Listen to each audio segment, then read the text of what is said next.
सोच है ना, और वो बॉक्सर महिलाएं जब जंतर मंतर में बैठी थी तो ये नौजवान तबका और ये नौजवान लड़का जंतर मंतर में पहुंचा, और पहुंचने के बाद वहां की जो लोकल मीडिया है वो लोकल मीडिया इसको ला करके जंतर मंतर में जो विरोध प्रदर्शन कर रहे थे उस पर उससे प्रतिक्रिया लिया है माननीय मंत्री महोदय। प्रतिक्रिया लेने के बाद इसने जो बात और अपनी आवाज को उठाया, हमको लगता है कि मिलियन भर लोग इसको देखे हैं, और पीछे पीछे इसके घर में एनआईए की टीम आती है।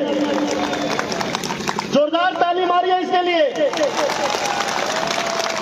इस बंदे को जब ये बोल करके जंतर मंतर से निकलता है, बड़ा बाबू, जो भी प्रशासनिक अधिकारी है मैं उनको भी ध्यान इधर करता हूं। इसके हुलिया को देख करके एनआईए की टीम इसके घर में आती है। ये बाल हम लोगों के धर्म में सुन्नत है। ये बाल जिस तरह रखा जाता है ये सूफियाना अंदाज में बोलते हैं, और ये सुन्नत है। ये दाढ़ी भी सुन्नत, ये टोपी भी सुन्नत। ये धर्म हर मुसलमान को इस हालात में और इस नूरानी शक्ल में रहने का हुक्म देता है। लेकिन इन चेहरों से इतनी खौफजदा है हिंदुस्तान की कुछ एजेंसी, एक आदमी को पकड़ेगा तो इसके पीछे का जितना भी इसका दोस्त लोग है, ऑन हुआ, मोइन हुए, सनी हुए, ऐसे लोग इसका पीछा छोड़ देंगे। लेकिन ये बहुत सीधा साधा परिवार का लड़का है, पढ़ा लिखा बच्चा है, जानकारी रखता है, अपनी बातों को कहता है। आप आए इसके लिए बहुत बहुत शुक्रिया। हम चाहेंगे कि आप केवल हम लोग का यूनिफॉर्म सिविल कोड जो है इस पर अपने विचारों को रख करके समाप्त करेंगे जल्द से जल्द, क्योंकि हमारे बीच मंत्री जी भी हैं, अधिवक्ता सीमा सिंह जी भी आ रही हैं, उनके विचारों को भी लोग रखेंगे। बहुत बहुत शुक्रिया। ये आप सुनिए इनकी बात।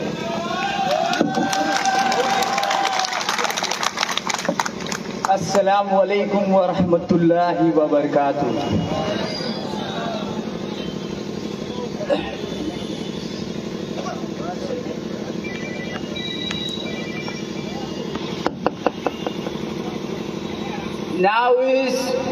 Today is 21st century. World is like a global village. Today is 21st century. World is like a global village. Education is the most important thing. They will know if they are educated, then they will ask the question. That was they will not provide good education.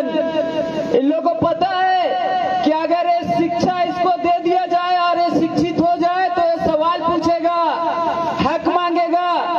इसीलिए इसको शिक्षा से वंचित रखो, इसको शिक्षित मत होने दो।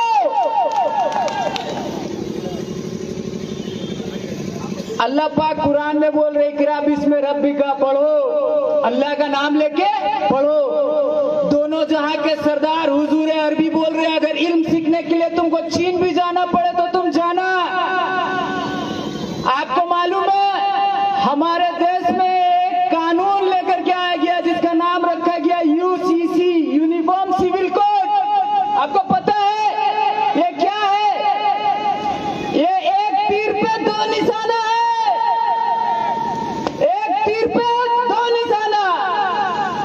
डॉक्टर बाबा साहब भीमराव अंबेडकर जो हम लोग सबके लिए एक संविधान जो एक देश को चलाता है, वो संविधान हमको दिया करके गए।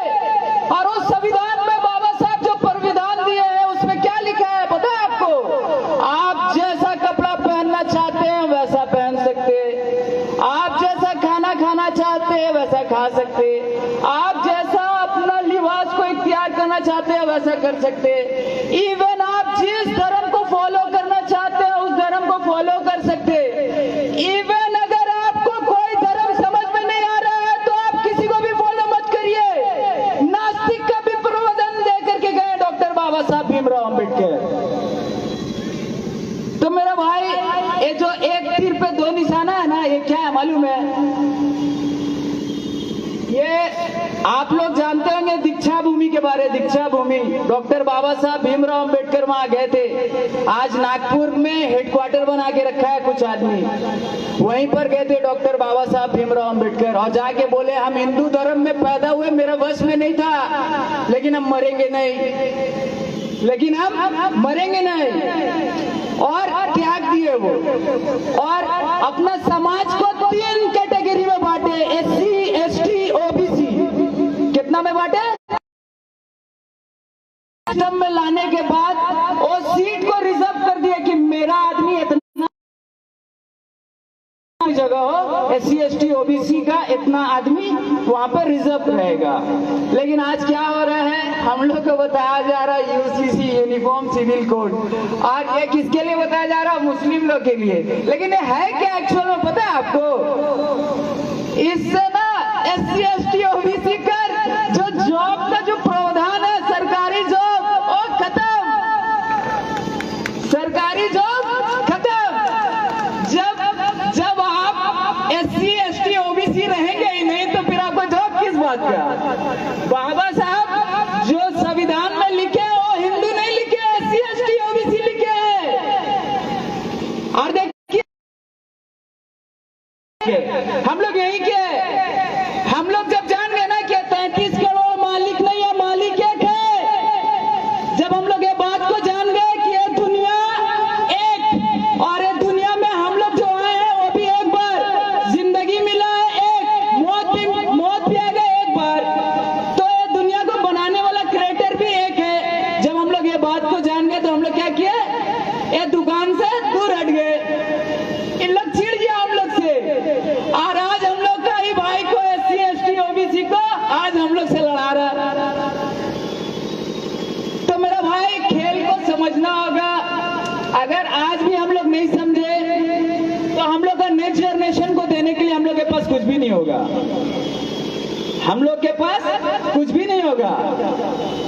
और देखिए कहने के लिए दर्द दिल बहुत कुछ है, लेकिन वक्त का तकाजा है, मगरिब का वक्त बहुत करीब है, इसीलिए हम बस इतना ही कहना चाहते हैं कि ये जो लड़ाई जो भी ये देश में चल रहा है वो किसके लिए है? अंबेडकरवाद और मनुवाद। ठीक है, डॉक्टर बाबा साहब भीमराव अंबेडकर वो हम लोग का नहीं, पूरा देश का बाप है। और ये देश किसका है? डॉक्टर बाबा साहब भीमराव अंबेडकर का। और ये देश में हम लोग को जो अधिकार दिए हैं वो कौन दिए? हमारे बुजुर्ग पूर्वज मूल निवासी बहुजन आजाद हिंद, उसका दिया हुआ है। इन लोग का खैरात नहीं है। बाबा साहब लात मार दिए थे कांग्रेस को, जानते हो काहे? क्योंकि उनको मालूम था ये लोग जो है अपने लिए लड़ रहा। और ये देश का नेता आप लोग बहुत सुनेंगे नेता लोग के बारे। आपको पता है देश का नेता कौन है? देश का सिर्फ एक ही नेता है जिसको हम मानते हैं और हम उसको दिल से रिस्पेक्ट करते हैं। उनका नाम है नेताजी सुभाष चंद्र बोस। ओ हम लोग को क्या बोले थे मालूम है? तुम हमें खून दो, मैं तुम्हें आजादी दूंगा। तुम मुझे खून दो, मैं तुम्हें आजादी दूंगा। तो मेरा भाई बस इतना ही कहना है कि यूसीसी जो हम लोग को बताया जा रहा है कि ये मुस्लिम के लिए है, अभी तक इसका ड्राफ्ट कुछ भी नहीं आया है और मुसलमान लोगों को बेचैन कर दिया गया। आपको पता है इसका रियल जो इफेक्ट होगा वो किसको होगा? एससी, एसटी, ओबीसी को।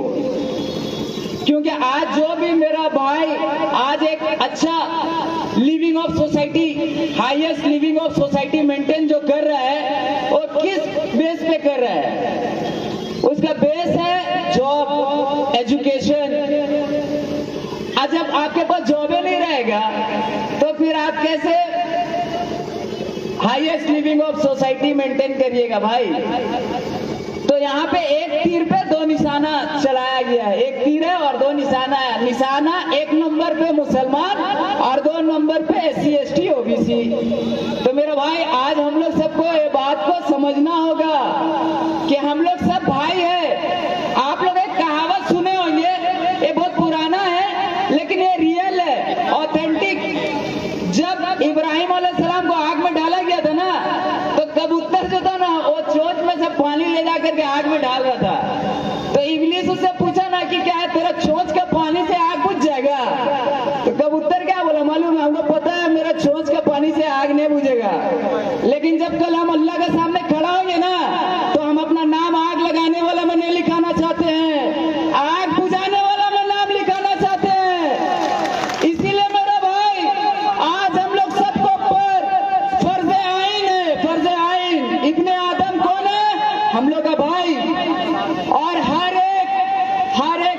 वाला का इस बात पे ईमान भी होना चाहिए कि हम लोग सब भाई है, और एक भाई को दूसरा भाई से लड़ा के कौन मालिक स्वर्ग देगा? कौन मालिक देगा स्वर्ग? कौन देगा जन्नत?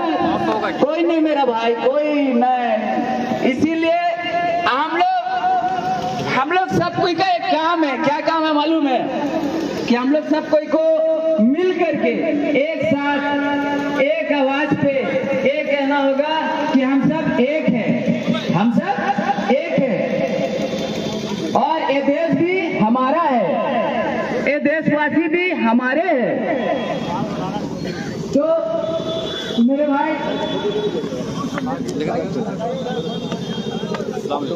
आज मेरे को यहाँ पे बोलने के लिए जो अवसर दिया गया है बाबर खान जी की तरफ से, और मेरे दोस्त मिस्टर रोहन सिद्दीकी, वो मेरे को बहुत फोर्स किए कि भाई 2 लफ्ज भी आपको बोलना होगा, अपना शहर का बात है ना, बनता है।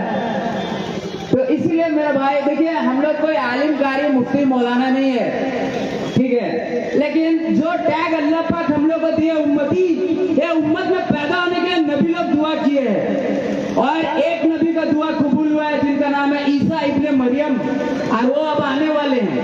ये बनी इसराइल के आखिरी रसूल है, ईसा अलैहिस्सलाम बनी इसराइल के आखिरी रसूल है। अरे यहूदी लोग आज पूरा दुनिया में कब्जा करके बैठा हुआ, वर्ल्ड बैंक इसका है, IMF इसका है, WHO इसका है, फैटअप इसका है, पूरा वर्ल्ड का मीडिया इसका है। हम लोग के पास है क्या? हम लोग के पास ईस्ट इंडिया कंपनी का दलाल लोग है, जो अपना बाप लोग का दलाली कर करके आज हम लोग का देश को, आज एक गोरा अंग्रेज लोग आकर के देख के क्या बोलता मालूम है? Indian are hungry poor people. अपना कंट्री में जाकर के वो लोग ये बात बोलते हैं, Indian are hungry poor people. भाई हम लोग ना कोई गरीब है ना कोई हंग्री, लेकिन इसको बना करके रखा गया मालूम है क्यों? क्योंकि बाबा साहब भीमराव अम्बेडकर बोले थे, we the people of India, क्या? We the people of India world richest, we the people of India world richest. लेकिन आज हम लोग का हालात को क्या बना दिया गया है? आपको मालूम है डेटा, 15 अगस्त 1947 जब Mountbatten power of attorney Pandit Jawaharlal Nehru को दे रहे थे, तो $1 $1 था, $1 1 रुपया था। कितना भाई? $1 $1 $1 1 रुपया। एक कांग्रेस 60-65 साल हुकूमत किया है, ठीक है, चलो $60-65 करके दे दिया, ठीक है। अब आया भाई हम लोग का देश का सेवक का नंबर, ये बोले हमको ईमानदारी वफादारी नहीं निभाएंगे, हम तो सेंचुरी मार के देंगे। क्या मार के देंगे? सेंचुरी। 80 करोड़ है डॉलर जी, 80 करोड़ है, तो सेंचुरी में बचा कितना? तो हम लोग का जो रुपया है इसको 7 जमीन में दफना दिया गया। आज कोई बिजनेस ट्रेड नहीं करना चाहता। रशिया हम लोग का बेस्ट फ्रेंड है, वो बोला हमको एक रद्दी है वो नहीं एक्सेप्ट कर रहा, वो बोला चाइना का यान दो, दुबई का दिरहम दो, कुछ भी दो, लेकिन तुम्हारा इंडिया का करेंसी हम नहीं लेंगे। क्यों मालूम है? ईस्ट इंडिया कंपनी का दलाल लोग सेल भेल रेल गेल BSNL LIC एयरपोर्ट जहाज पोर्ट सब बेच दिया। जिस धरती को माँ बोला ना, उसका भी सौदा करके बैठे हुए थे। हम जब किसान आंदोलन में गए थे ना, मेरे से राकेश टिकैत जो PKU के अध्यक्ष है, और जो उत्तर प्रदेश के अध्यक्ष है चौधरी राजवीर यादव, ये मेरे से पूछे थे, बेटा तुम तो IT का स्टूडेंट है, तुम तो ना किसान ना मजदूर, तो फिर तुम यहाँ क्यों आए?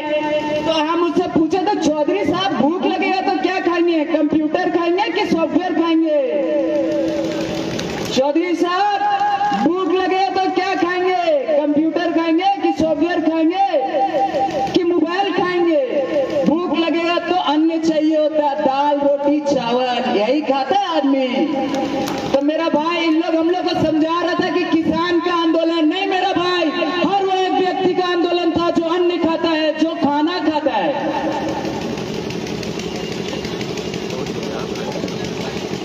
और आज बदनसीबी से हम लोग का देश का जो किसान है उसको ऐसा सिस्टम से मारा जा रहा है, ऐसा सिस्टम से कि आम आदमी का सोच भी नहीं जा सकता वहां तक।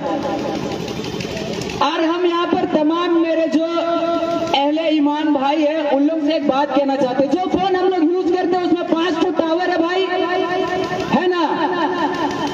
यस और नो? 5 फुट टावर है भाई।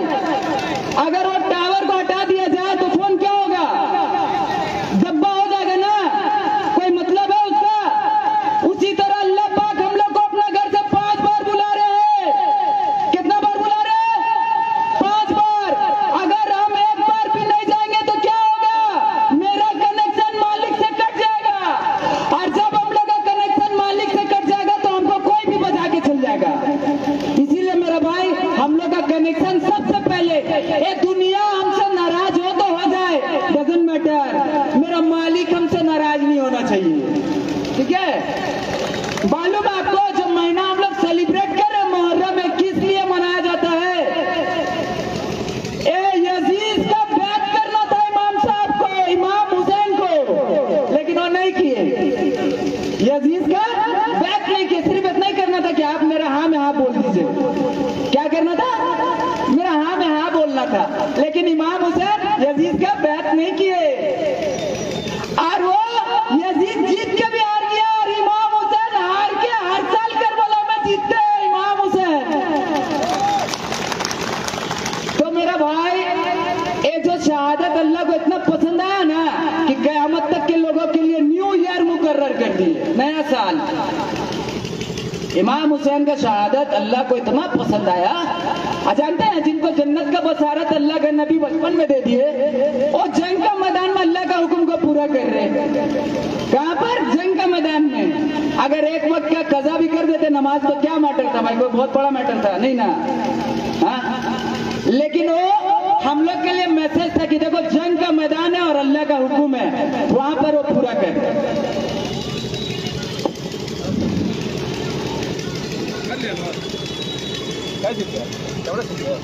ठीक है, अल्लाह पाक हम लोग सबको कहने सुनने से ज्यादा अमल करने की तौफीक अता फरमाए, है ना?